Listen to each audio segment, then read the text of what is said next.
Learn more, including how to control cookies. Got it? Advertisements. Legal name fraud explained. By Kate of Gaia. Before any fraud can be revealed, a simple understanding of what fraud actually is critical to grasp the enormity of the fraud placed on humanity overall. Fraud is simply a knowing attempt to deceive another to steal from them. Plain and simple, a fraud is hidden theft. What humanity is finding difficult to accept is the actual level of theft that has been achieved over every man, woman, and child on what we call Earth. Humanity has been duped into independence upon the very thing that is draining their very souls of life and, literally, feeding it to the hounds of hell. Not one part of humanity's day-to-day activities escape this perfect net if you're still willing to be the fishies. Every aspect of what you think of as a normal kinda day is soaked and dripping in this venom that has permeated the very mind of consciousness, rendering it unconscious and thus, dead. All evil had to do was make being dead legally fun enough to quell and lull the masses, and make sure you can't imagine any other kind of normal day besides the matrix you're spinning in. I'll outline a few parables of this during this essay, where it is my hope to be able to convey, in the simplest terms, the magnitude of this ruse while keeping your panic to a dull roar. Yes, this is serious business, since your very soul is on their line. Lean until you unhook your Peter Pan and Tinkerbell, but the answer and truth beyond in the living reality are so simple, you simply won't believe it. It's because every part of your life in what the masses of humanity think of as normal is effect dead and in fact dead, and this is the pole shift of 180 degrees spoke of in folklore. Yes, the physical ones occur, but only for those that choose the dead physical, all there is reality, whereas I and countless others chose the 180-degree about face and marched right out of Babylon, out from under their excruciatingly relentless eyes, until we literally went dark on their radar screens. This is the Celestine prophecy effect of the invisible shields go up and render you untouchable for standing in truth. When parents, two minds, or parents choose to register the children, they are literally trading off the life source of the being that is sucked into that body in this reality for the whore of Babylon's legal name dead child, in essence, adopting Saturn's child in lieu of heaven's child. The laws are us effect, raising the dead name demon and raising the living consciousness you think of as you and every other human being, as well as all sentient life in this reality.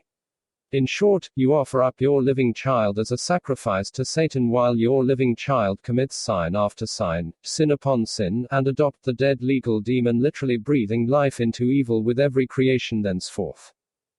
Have a look again at the Solomon story, where two mothers were contesting one child, where one mother, whore of Babylon, who killed her child, smothering it in bed while she was sleeping, is one version, and swapped babies with the living child of the other mother, living creation, claiming the living child as hers and the dead one belonging to the mother who is now fighting to save her kidnapped child. Solomon's answer to this quarrel was to simply cut the living child in two and each could have half, to which the real mother said no, and to allow the liar to have the child versus half the child. Solomon knew the real mother would never allow her child to be harmed, while the whore of Babylon stayed silent and happy with the outcome of cutting the child in two. The old, if I can't steal your child, you're not getting 'em back psychopathy, and this is exactly what's going on in this reality. The child is life itself, the life in you, your child to protect, and your child is owned, locked, stalked, and ruled, whilst gleefully consenting to play along in the dead whore commerce kingdom as nothing more than a minor subject in the Book of the Dead Registrars, a page for the Black Knight Saturday Elite. Demons are also called Lie-Tes, graftites, parasites, etc. People will walk in circles within the matrix until they decide, once and for all, the not illegal anything, only the absolute removal of the literal idea of being a legal anything will finally put you outside of the box of this boxed legal matrix.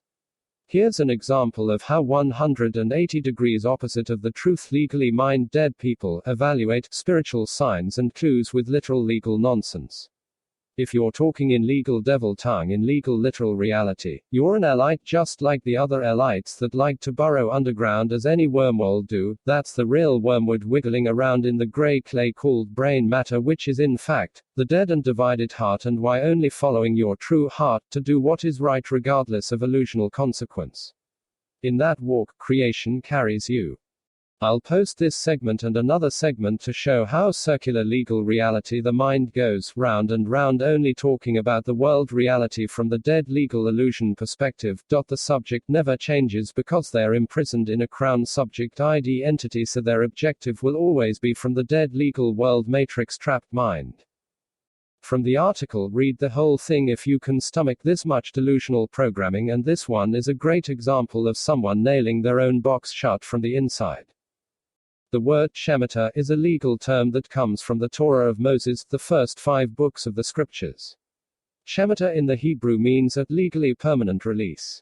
The root idea of the word Shemitah in the Hebrew means to violently throw something down with force, to utterly destroy something. To a biblical court of law, the Shemitah was a time-sensitive, permanent legal release that was to absolutely abolish whatever legal issue was at stake. Back to me now. The word Shemitah is Hebrew for the Latin phrase clausula rebus sic stantibus, or the CRSS to bear or be heir. The invocation of the CRSS was on December 25, 2012. The CRSS is commonly referred to as the escape clause, the escape clause. The writers of the article missed the point entirely because they deluded into a one-way only literal way of thinking, basing their whole reality that was built on the legal name fraud deception. Humanity, in short, lives the lie until they know who, not what, they truly are. Here's my essay. Invocation of the CRSS. And here's the link to the Shemitah article. Literal nonsense explained. They'll never know the real why, speaking in devil's tongue legal sorcery matrix. In layman's terms, the clausula rebus sic stantibus is the escape clause where a fundamental change in circumstances renders contracts, treaties, etc. null and void. The fundamental change moment. It's illegal to be legal anything, mind, body, spirit. The original birth certificate contract is the proof and evidence of a clear and present intent to deceive another by its mere existence. Registry buildings are proof of intent to foment this deception. Everything created to put this fraud into practice is proof of fraud intent ab initio, since before it was act dead upon where you are act dead until truth is act deed. When you throw down, with force, the dead legal name, all ideas attached, attack to it with intent to destroy that from your reality. The real Shemitah, CRSS comes into full force and effect. You are trapped in the legal matrix until you aren't. Only you can utterly destroy that. And all it is an idea you need to 180-degree your mind on, and yes, this will take your breath away when you see the full magnitude of the matrix and why baby steps are all that's required. The more you walk the baby steps, the sooner you'll be running and jumping canyons. Clausula rebus sic stantibus, CRSS, the cross to bear, a treaty provision. Stating that the treaty is binding only as long as the circumstances in existence when the treaty was signed remain substantially the same. Therefore, every contract created with the trademark is fraudulent, ab initio, ad infinitum, nunc pro tunc. These literal reality, because of legal dead idea of themselves, types can only interpret from a dead literal, same as always, reality and will go in circles. In this world filled with false Jews, you must become the living you tree, and you can't do that while you still hold on to any dead idea of who you are based on what someone else named, sexed you in the physical. If you want to know about me, ask me, not the meat-stick illusional idea of who you believe I am based on sociopathic stereotype I cull physical assumptions, presumptions. You will find out very quickly who I am and how quickly I destroy all physical reality assumptions, presumptions, thinking that somehow they know me better than myself. The allegory of the swan is that it has a long neck, and I have stuck my neck out a long way every time it was needed for truth to prevail, regardless of physical threats from systemic baboons, wolves, hyenas, or any manner of predator, parasitical types. You can tell a chicken by the shortness of its neck and the depth of the deep fryer it's cooking itself in. You choose to be Cygnus the swan, not Sinus the boiler chickens. Side genius, where the genius is found only in truth, together with your dauntless position to stand, immovable from truth once found. Until you realize the legal name fraud trap, you'll be forever trapped in a separate from you, separate from creation box, bound by the evil you won't, not can't let go. Canterbury is what the dead horse your canting is racing towards, and all that horse will find is a grave because it lost the urge to fight for life based on a bluffing sorcerer's whims. Bury that canter before it buries you. Only the dead bury the dead in this world. The anagogic tie-ins prove what the Shemitah really is, and folks, we've passed over that long ago, and these IDEs, identity conscious zeros aka zombies, zombies with stingers and BARBs, still haven't a clue as to who they are, and this is a classic example. They try to prove the spiritual beliefs with legal literal reality schizophrenic delusions.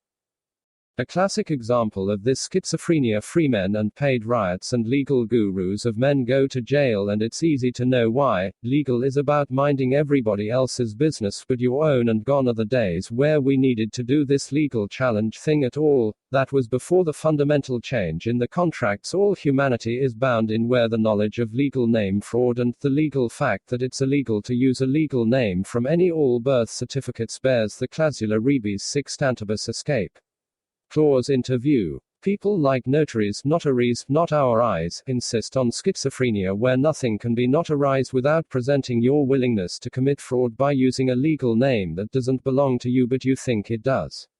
Then the emotions kick in with, but my mummy and daddy gave me that name. As they stomp their whittle feet screaming like banshees vowing vengeance where the simple truth is all the vengeance you need. You'll never get burned at the bar and be cued again. Remember, evil won't give up without a fight, but it can't harm you, only bluff you to extremes to try and coerce or trick you back into you being their Halloween treaties. It's illegal to be illegal, anything stops them in the tracks. It's sadly obvious that people don't mind being brain dead, brand dead criminals, but then this legal fact was never mentioned to them by those that enslave humanity via forced registrations into contracts intend dead to deceive another. It's only after the fact, once this legal fact is shared with anyone, does it become a crime knowingly to continue simply going along with evil. Just ask gurus like Santo Bonacci and Dean Clifford about that. Unfortunately, they're both in jail along with a few other legal begulls still dancing with the devil in the houses of Satan, commonly called courthouses, more aptly hauses. You're the meat in the soup of the brothel filled with vegetative ramblings of circular saw minds. Of all the legal gurus, these two heard me and ignored me the most regarding this legal and spiritual fact. The truth is much simpler. The fight only continues while one thinks there is a fight where none exists unless you pick one.